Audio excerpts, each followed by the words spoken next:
Hello tout le monde, donc aujourd'hui on se retrouve pour une nouvelle vidéo qui sera sur mon deuxième trimestre de ma grossesse. Je suis actuellement dans mon troisième et dernier trimestre, ce qui paraît complètement fou. J'ai l'impression d'avoir appris ma grossesse hier, ça passe extrêmement vite, c'est impressionnant. Donc à l'heure où je vous parle, je suis à 26 semaines d'aménorrhée plus 5. Je suis un peu en retard, je suis à une semaine de retard pour vous la faire correctement, mais j'ai comme la dernière fois, j'ai tout noté dans mon petit bloc-notes. Donc j'espère que la vidéo va vous plaire et je vous laisse avec la suite. Donc, 4e mois de grossesse. Alors, toujours autant de nausées. Toujours autant de nausées. Tout le long de mon 4e mois, j'ai eu des nausées.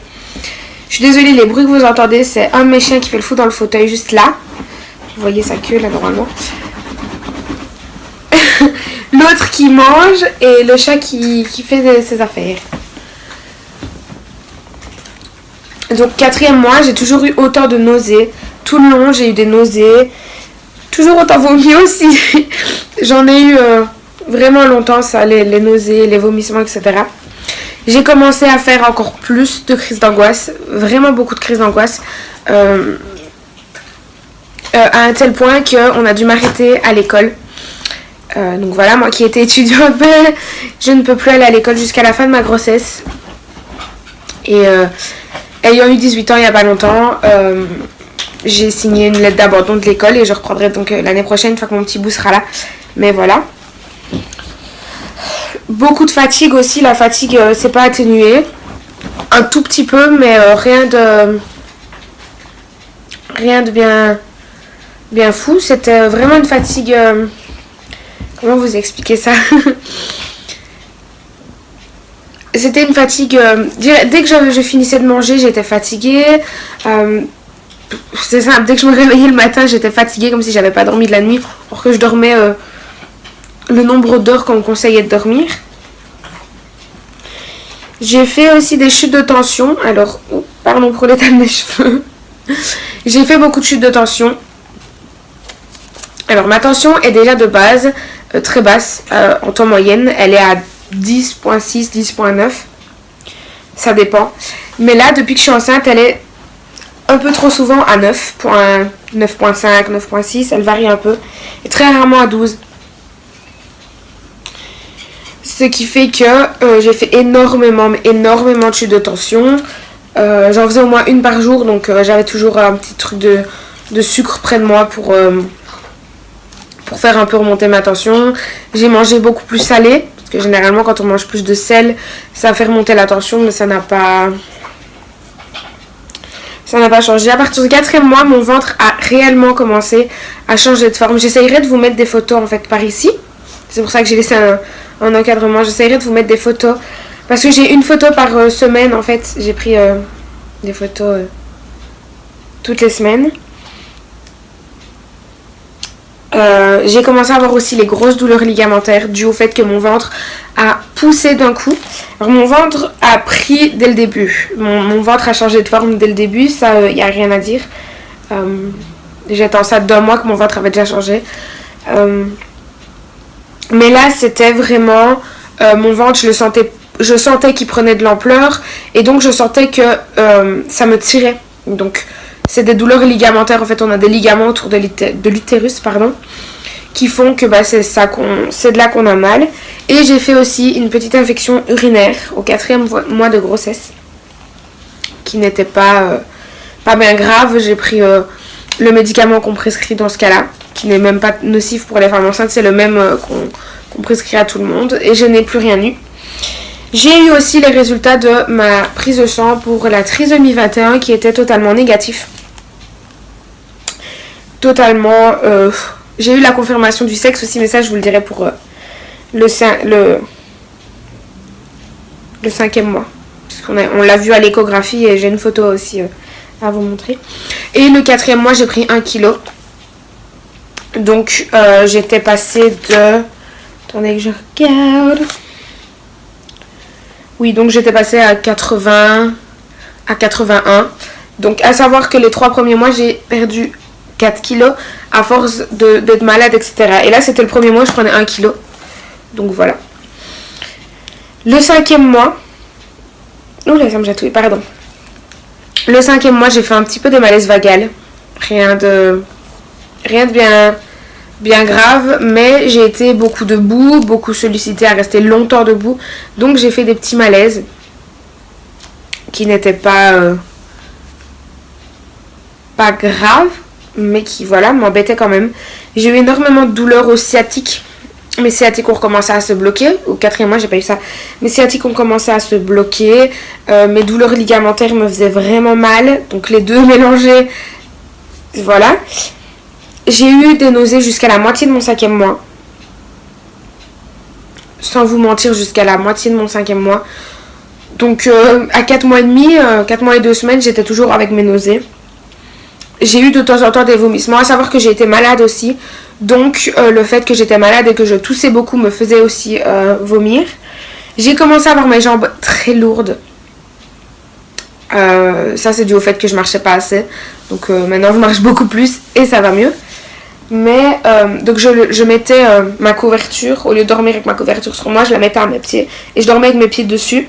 Ça ne m'a pas vraiment aidé, mais voilà. J'ai aussi le 5e mois ressenti les premiers vrais petits coups de bébé. Donc je les avais déjà commencé à sentir vers presque 4 mois pleins. Je commençais à sentir des petites bulles, des petites... comme si ça travaillait à l'intérieur de mon ventre, comme si mon intestin faisait comme si des bulles d'air se pétaient. Mais non, c'était bébé qui faisait ça. Donc à 20 semaines d'aménorrhée plus 3, donc c'était un lundi, je me souviendrai très bien. J'étais avec ma maman et je l'ai senti complètement virer d'un côté à l'autre. Ça a été vraiment magnifique. Donc les premiers coups de bébé sont apparus au 5e mois. J'ai commencé aussi à avoir des vergetures sur mon ventre. Je suis Pardon. Je savais très bien que j'allais en avoir. Étant déjà en surpoids, mon ventre ayant grossi énormément d'un coup, en étant dans ma prise de poids, j'ai eu des vergetures partout. Donc je savais très bien que même avec des crèmes anti-vergetures, ça ne changerait rien, j'en aurais quand même, je le savais, j'ai pas une peau élastique du tout. Donc voilà, maintenant j'ai des vergetures encore plus sur le ventre, chose que j'aime pas trop, mais je me dis que c'est pour la bonne cause. Et j'ai commencé aussi à avoir des varices. Alors des varices, c'est quoi? C'est des petites veines qui pètent. Donc ça fait des taches un peu mauves sur la peau. Mais voilà, j'essaierai de vous mettre aussi une photo quelque part par ici. Et j'ai eu aussi une perte de colostrum. Donc le colostrum, c'est quoi? C'est le premier lait. C'est pas vraiment du lait, mais c'est la première chose que bébé va téter au sein de sa maman. Je n'ai pas eu une vraie perte au point de faire des taches, mais j'avais comme des petites peaux mortes sur mon mamelon qui ont fait que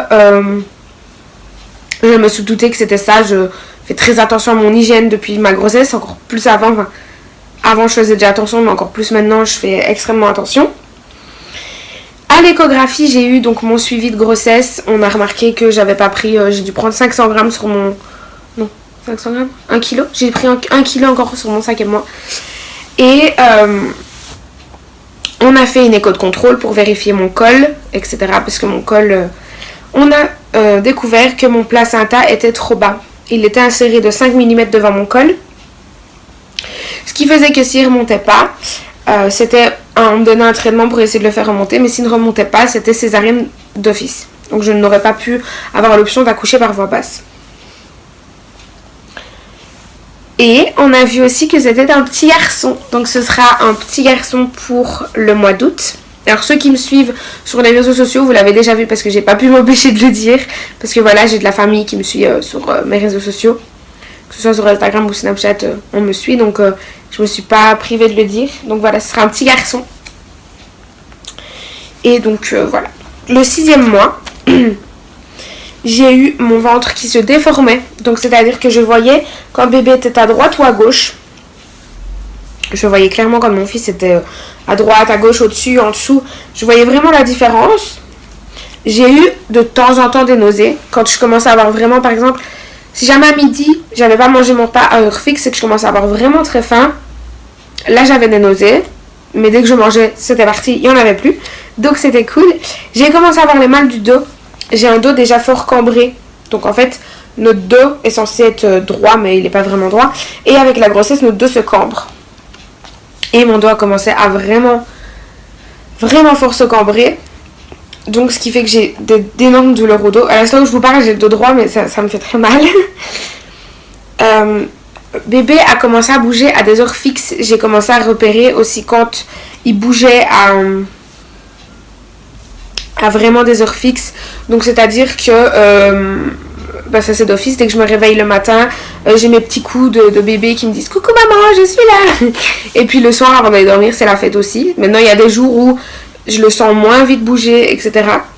Ou comme hier où il a bougé toute la journée, il a fait que ça. Et il a dormi la nuit, ce qui est cool parce que des fois il bouge la nuit et ça me réveille. Alors, j'ai commencé aussi à avoir d'énormes bouffées de chaleur. C'est-à-dire que il devait faire encore dans les environs de... Mais là, c'est quand on commençait à avoir les grosses chaleurs. Le moindre tissu sur moi, je devenais folle. Je suais des gouttes tellement j'avais chaud. C'était vraiment impressionnant. J'ai commencé à avoir beaucoup d'essoufflement. Je suis déjà étant ronde, je suis vite essoufflée. Mais alors là, déjà là, je suis essoufflée, je vous parle, je suis essoufflée, je vous le cache pas. Mais c'est vraiment hard. Sachant que j'en ai profité, vu que j'étais sur mon 2e trimestre, je me suis dit que c'était le dernier moment où j'allais pouvoir profiter à faire des zoos. Bon, le seul zoo que j'ai fait, c'est Paradise, où je l'ai fait 3 fois sur un mois. Donc mon 6e mois, j'y étais 3 fois. Et j'en ai profité parce que je me suis dit que après je pourrais plus dans mon dernier trimestre étant un zoo quand même pas mal c'est que de la marche quoi et c'est vraiment des trous un peu partout, c'est difficile, donc j'en ai profité et je me suis dit que la prochaine fois que j'irai ce sera avec bébé quand il sera un petit peu plus grand et qu'il comprendra ce que c'est les animaux, etc. Donc voilà.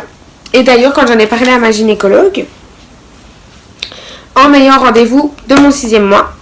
Donc j'ai eu mon rendez-vous de mon écho 2e trimestre, je vous montrerai l'écho après. Une vraie catastrophe. Alors, ce qui s'est passé à mon écho du 2e trimestre. Ma gynécologue ne voulant pas la faire, parce qu'elle ne veut pas la faire à ses patientes, elle l'a fait à d'autres patients, mais pas à ses patientes, parce qu'elle a peur de devoir annoncer quelque chose de mauvais ou quoi que ce soit. Donc elle m'a envoyée chez une autre gynécologue. Jusque-là, tout va bien. Et quand j'ai été chez le gynécologue, elle n'a pas voulu me faire mon échographie en prétextant que c'était pas normal, que ma gynécologue ne voulait pas me la faire.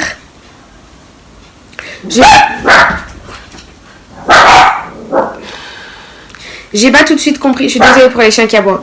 J'ai pas tout de suite compris pourquoi elle était aussi vraiment méchante, parce que c'était vraiment de la méchanceté gratuite. Elle s'en est prise à moi, elle poussait comme sur mon ventre vraiment à me faire mal, au point que mon fils lui donnait des coups dans la sonde, donc pour qu'il y aille, alors que quand c'est ma gynécologue, il bouge pas d'un poil, il remue vraiment pas.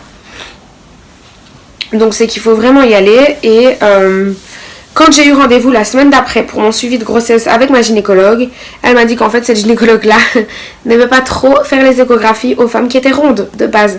Donc voilà, j'ai eu ma mésaventure sur ma grossesse avec les gynécologues.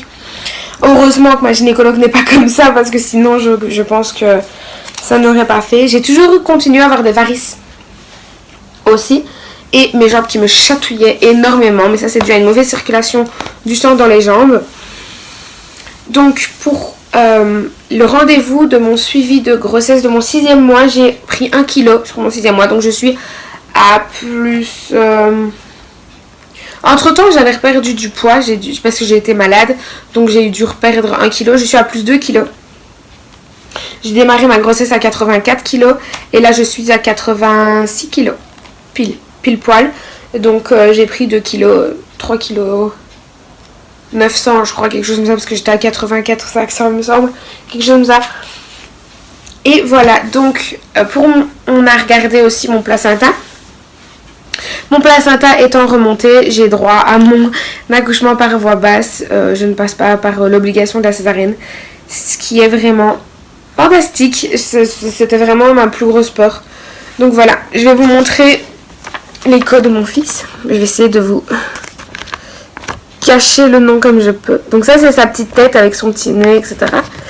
Et ici, voilà, preuve que c'est un petit garçon. Voilà. J'espère que cette vidéo vous aura plu. Je vous fais de plein de gros bisous. Et je vous dis à très vite.